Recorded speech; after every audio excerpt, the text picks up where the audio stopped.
Welcome back in, everybody, to Sports and Money. We still have a need for a new name for this show. We'll do that in the upcoming weeks. We got Corey back, we got Austin back, we got Shane back. We have you, the audience, back. It's Art Carney Day. That's why I'm dressed up today in memory of Norton from the Honeymooners. Only people over the age of 75 will probably know who that is. So the rest of you in the audience, please go and check it out on YouTube.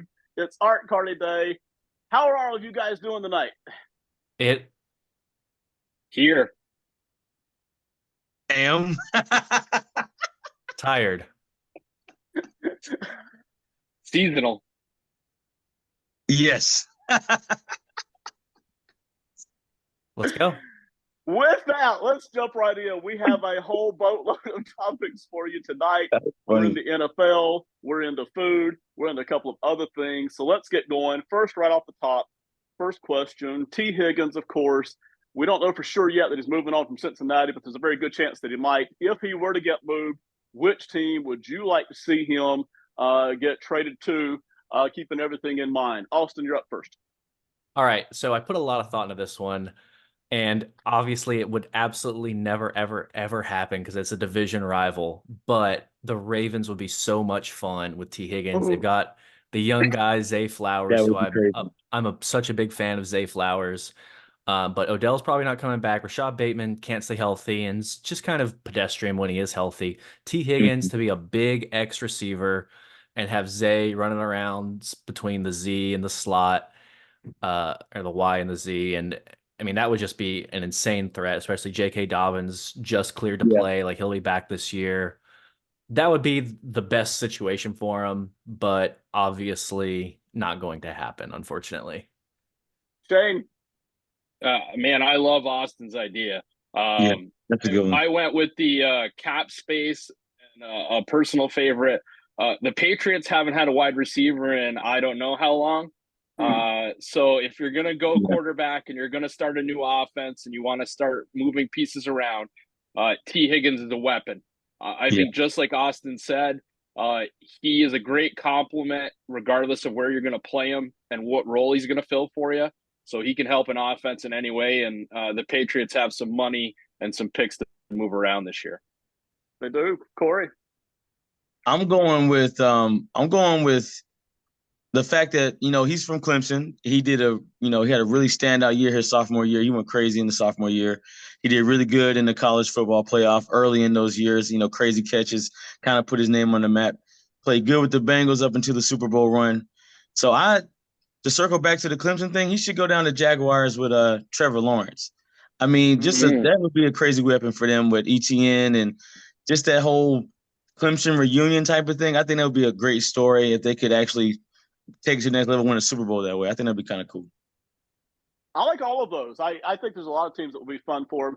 Just for the heck of it, I'd love to see him go to the Cowboys just to see, let's stir up the pot a little bit. Why not? But no, I love all of those. All right.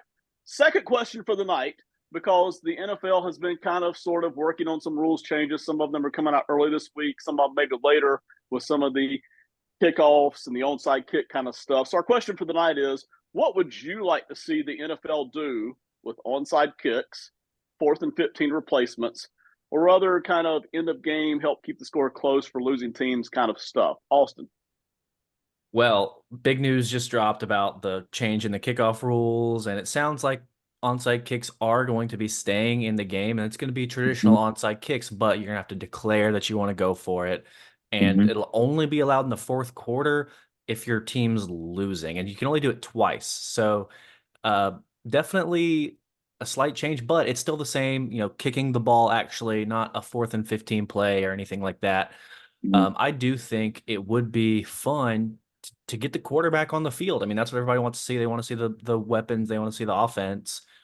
So I would totally be in favor of setting up, whether it's 4th and 15, 4th and 20, whatever it's got to be. I want to see the quarterbacks on the field as much as possible.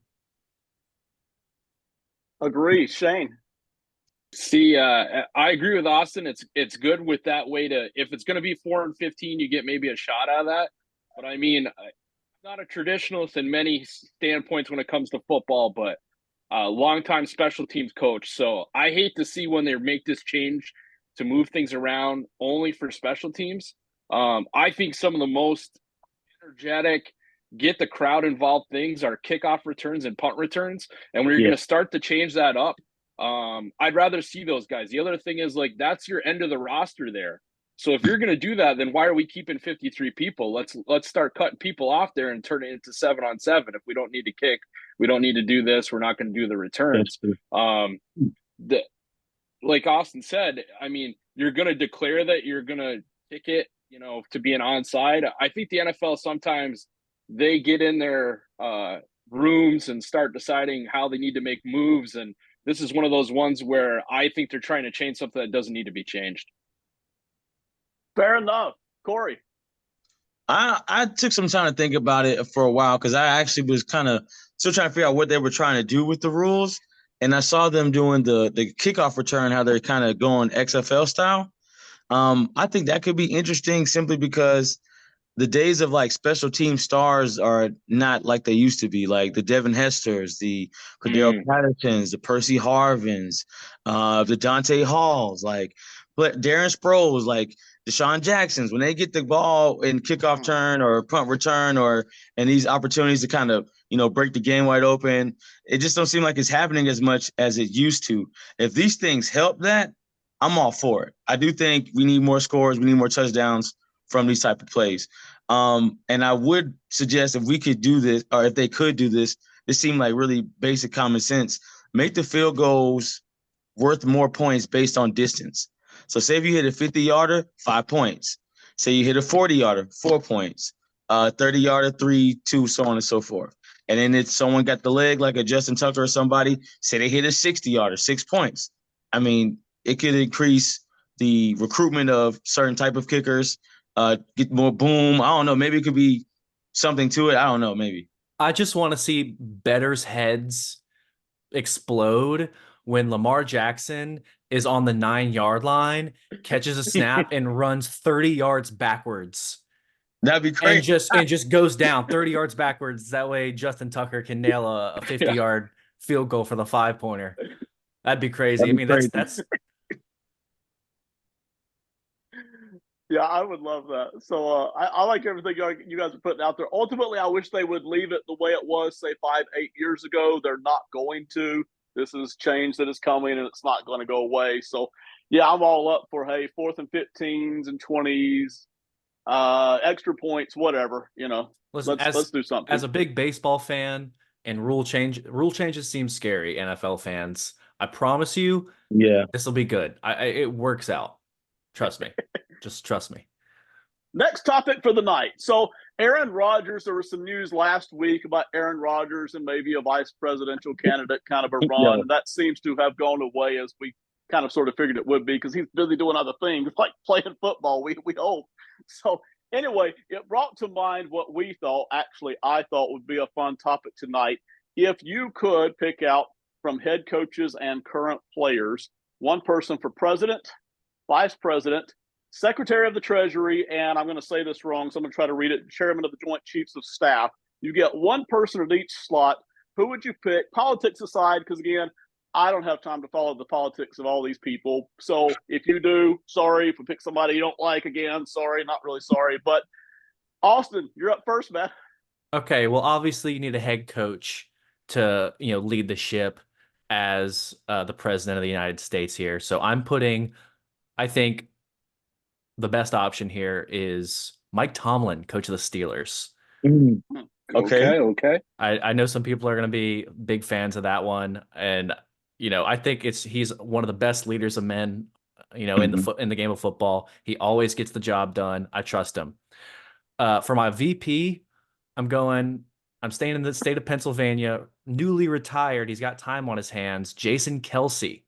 Okay. Okay. I mean, that is a power duo as president and VP, if you ask me. And then for the other two, I figured you got to go small market for the treasurer. You got to go know someone who knows how to spend their money right and all that kind of stuff. So I'm going to go in the state of Florida, the city of Jacksonville, Doug Peterson as my treasurer.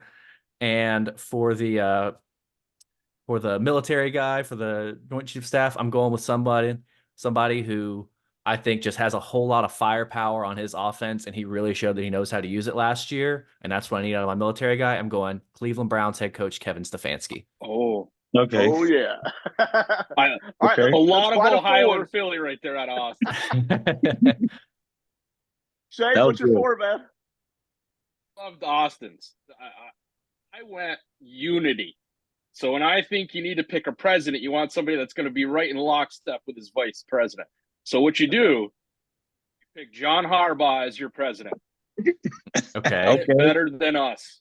For VP, wow. Because those two have gone to battle time and time again Oh. and stick by each other That's regardless of who tells you who's cheating. That's true. Secretary of the Treasury, I went someone who thinks they're a coach and also a GM and also an owner. I would say Jerry Jones. The man prints money. Yeah. I think he would Hey, he call got the himself a money. coach from his time. Military. Now in the role of an analyst, Ohio, Tennessee Titans coach Mike Vrabel. Because if All right. I want somebody that's going to talk to the Marine Corps, I'm sending somebody like Mike Vrabel to have those conversations with our servicemen and women. So there's my cabinet. I'll stand behind those gentlemen with khaki pants, nice glass of milk to start the night. Corey, who you got, man? Man, I'm loving y'all list, man. There's a couple of similarities. For me, for the president, I had no choice but to select this guy. I just like how stern he can be. Bill Belichick. I feel like Bill Belichick will make a great president. No nonsense. Let's get it done. Let's got the rings to prove it. He's proven to be a winner. Bill Belichick. And then for my VP, I was gonna go Mike Tomlin. Because like you guys said, Mike Tomlin has been able to keep his team in the playoffs every year with sometimes nothing. And with problems with QBs or wide receivers or whatever issues Mike Tomlin may have had, he continuously puts his team in positions to win. So I'll put Mike Tomlin as the VP to back up, of course, already one of the greatest, Bill Belichick. Now, Secretary of Treasury got kind of tricky for me. I'm trying to think, okay, who's going to bring in some money? So I thought about Andy Reid because I think Andy Reid is lovable. He's lovable. He's got Travis Kelce in his back pocket. Kelce got Taylor Swift in the pocket. There's a lot of money to be thrown around if he was ever to have that position. He loved his burgers. Nothing more American than the burger. And I think, like I said, he's also very likable. I don't think he'll be too corrupt with the money. I think he'll spread it around evenly, kind of like the Chiefs offense. And then for the chairman of the Joint Chiefs of Staff, it took me a minute, and I kind of picked somebody who unfortunately is no longer with us. I went Pat Tillman, simply because of his story and how he served and, kind of the way he went out. I feel like Pat Tillman would have been perfect for that job. May he rest in peace. But I took it that route because I feel like he might have been the best to even come close to even doing that. No, Tillman's an all-timer. And listen, I love all the picks y'all are putting down here. I went a little bit different direction with mine, okay? But I'll start with the one that was the same. I, too, put Mike Tomlin at a post. I put him at Joint Chiefs of Staff because I just thought, hey, this guy could lead the military and oversee all the strategies. So I put him there. For president, I actually went with Dak Prescott. You talk about a guy who just represents and seems to have everything together most of the time, not recently, but before the past 2 or 3 weeks. You talk about a guy who's got kind of the name of the franchise going. I put Prescott at president. I got Mike Garoppolo Jimmy Garoppolo at vice president. He just looks like a politician, either a movie actor or a politician. So I went with Jimmy G with the looks. Yes, at vice president, exactly. I went Mike McDaniel at Secretary of Treasury. He just looks like the nerdy money kind of guy. And so that's where I went with for my Secretary of Treasury. Tomlin's a real choice. Everybody else I just kind of went with looks. McDaniel does have a degree from Yale, so it's not just a preppy look either, too. So. Smart fella. We got that as well. All right, let's move on. That's enough of that. I enjoyed it. But we are starting a new segment tonight. We'll do this probably, so we're kind of still late March. We'll probably do this for about 5, 6, 7 weeks. We'll set a firm date. Again, a segment called 10, 5, and 1. So real quickly, it goes like this. Everybody starts off with $50, every week you get to bet $10, $5, or $1 on whatever it is we're picking. And you can double your money every week if you do it, whatever you pick. So this week we're going to pick one of the final 4 teams, but we'll have a winner at the end of, say, 5, 6, 7 weeks. Whoever's got the most money wins. That's how it is. And we'll see if somebody goes bankrupt. Maybe one of us is no good at picking stuff. So it'll be some sporting events, some non-sporting events. But tonight, though, here's how the question is worded. You get to pick one team out of the final 16. We're down to the Sweet 16. One team to be in the men's Final Four. We eliminated UConn and Houston because the odds on them making it were so high. I just went ahead and eliminated them for some variety of choice here. So, Austin, you're up first. Who's your team and how much are you betting? This is tough, and with how good UConn and Houston are, like, kind of want to stay out of the East and the South regions. So that really eliminated those two completely for me, and I had to stick someone in the West or in the Midwest to make it to the Final Four. And you got, the 1 seed North Carolina Tar Heels, and then the 1 seed Purdue Boilermakers. It's got to be between one of the two of those, you would think, but I'm actually going out on a limb. I think Arizona is a super underrated basketball team. I love the way they've played. They got a fairly easy matchup, I think, this next matchup against Clemson. So I think they beat Clemson, and then all they're going to do is beat Alabama or North Carolina, which is saying a lot, but I'm trusting it. I'm not as confident to go with a 10, so I'm going to go 5 on it. $5. All right, Shane, you're up, man. I really like Austin's. Arizona was in my pile as well. Agree with Austin. UConn, Houston running away with it. Foolish pride would say Duke in this order, but I feel like that's a chalk call. So I went a little outside the number. I'm going to bet 10 because I'm going all in on this. Tennessee, I think they have a chance. Dalton Connect with a offensive streak if he gets hot. Rick Barnes has proved he's an excellent coach. Like I said, I picked UConn the whole way, but I think Tennessee is one of those ones that if you're going to take a risk, let's play it on that way where if the offense picks up, I think they can play with just about anybody. I don't know if you ever tried to spell Tennessee live on air or not, so I have no clue if that's right or not. But Shane's picking Tennessee for $10. And that's why you just write Vols right there, Ben. Yep. All right, Corey, who you got, man? Man, it's hard for me to go against Tobacco Road, man. I'm going North Carolina. I'm just gonna put $5 on it. I'm gonna put 5 on it because I feel like anytime when it comes to March Madness, you never really know what could happen. I feel like North Carolina is usually one of the usual suspects. So I feel like it's a safe bet to make that they could, maybe do it. I do like Bacote. He gets all kinds of rebounds. He can't be stopped in the paint. He does really well. So I'm going with North Carolina, just $5, nothing crazy. Let's just see what happens. Yeah, absolutely. And I was going North Carolina as well because I was trying to think. There were other teams I liked, but again, they were into the stronger brackets with UConn and Houston. So I was like, well, I'm not going to pick them. So North Carolina was a team that seems to be fairly consistent most of the year, especially the last few weeks. So I'm putting $5 on the Tar Heels as well. When we come back next week, we'll see how everybody did. We'll let the audience know what you got. Next question. This might be my favorite of the night. Matter of fact, it's not might. I know this is my favorite. It's about food, specifically about breakfast. I love breakfast. I could eat it all day long, any time of day or night. I could eat breakfast. We'll see what our panel has to say tonight. Austin, what does your ideal breakfast look like? What does it consist of, if you eat it at all? I always try to get breakfast in, but sometimes I have to pass. Ideally, though, I'm going with a bagel with cream cheese on it, and then some sort of meat as well. I'm a sausage guy myself, so some nice sausage patties and a bagel is just the easy, never gonna miss. Can have it every morning, for the rest of my life, and it would never once disappoint me. Fair enough. That's healthier than I'm going to go. I'm just going to tell you straight up. I'm going to go a lot less healthy. Hey, listen. Shane, what you got, man? So, like you, Ben, this is a quality meal, and you can kind of play it wherever how you want, sweet and savory. If you have the opportunity for a brunch, I think that's the breakfast to go for automatically. My go-to breakfast though is very similar to Austin's. I'd say a breakfast sandwich. You know, you can go with the bagel, you can go with a croissant. Like Austin said, I'm a sausage guy. If you're going the corporate method, I would say McDonald's, a McGriddle right there. Not healthy in any way whatsoever, but that is delicious. Totally agree. I will eat everything you guys are putting out there. Corey, where are you going with this? It took me, man.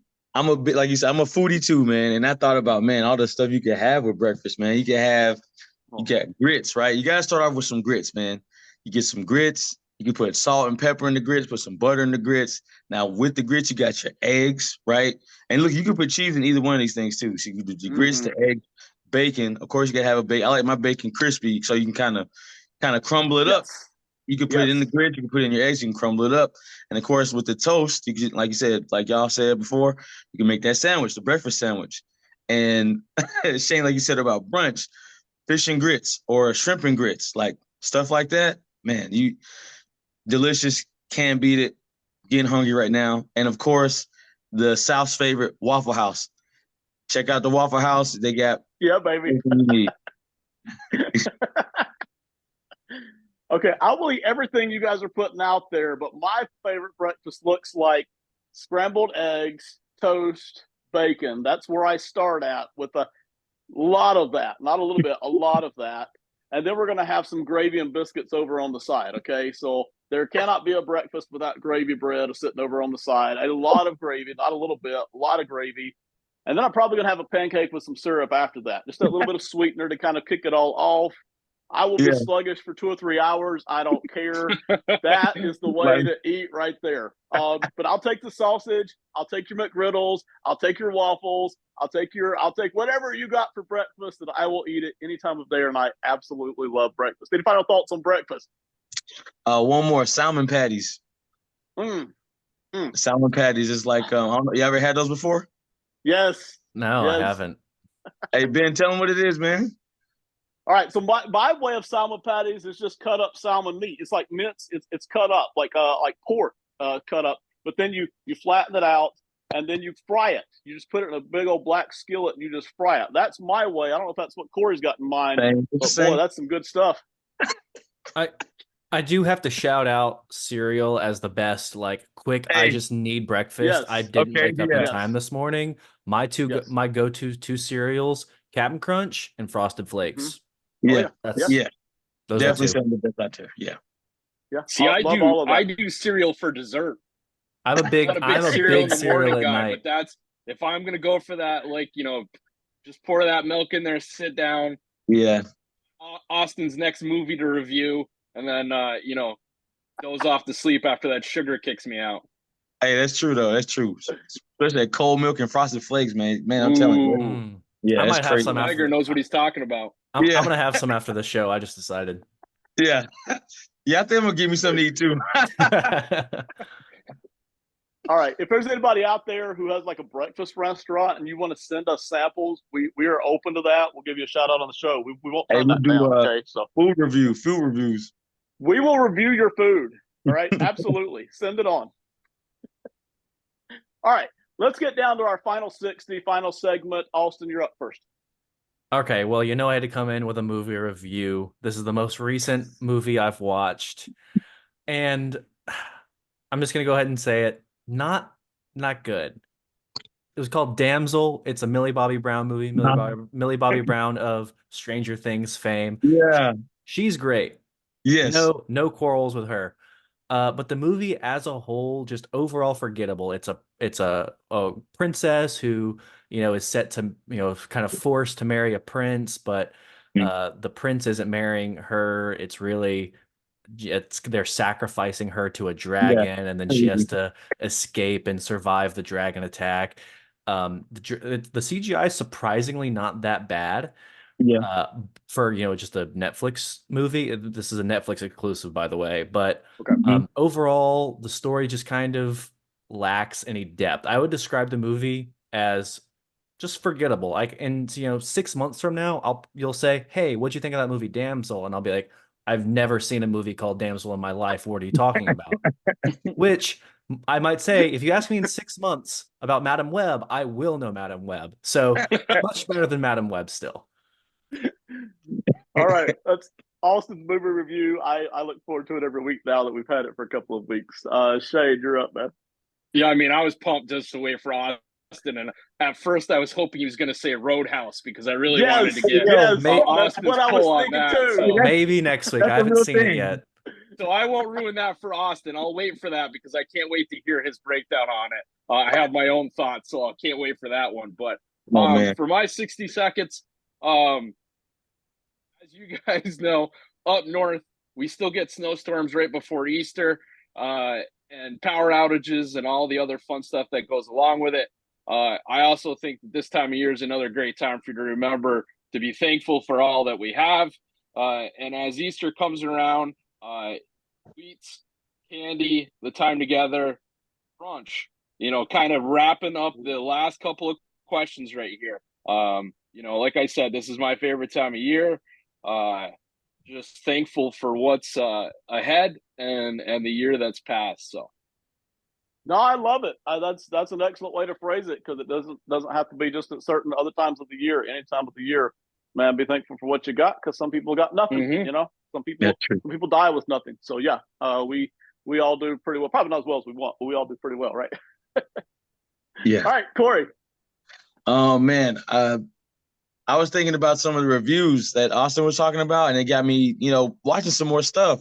So I went to Disney Plus, and I was like, man, let me go ahead and watch this X-Men '97.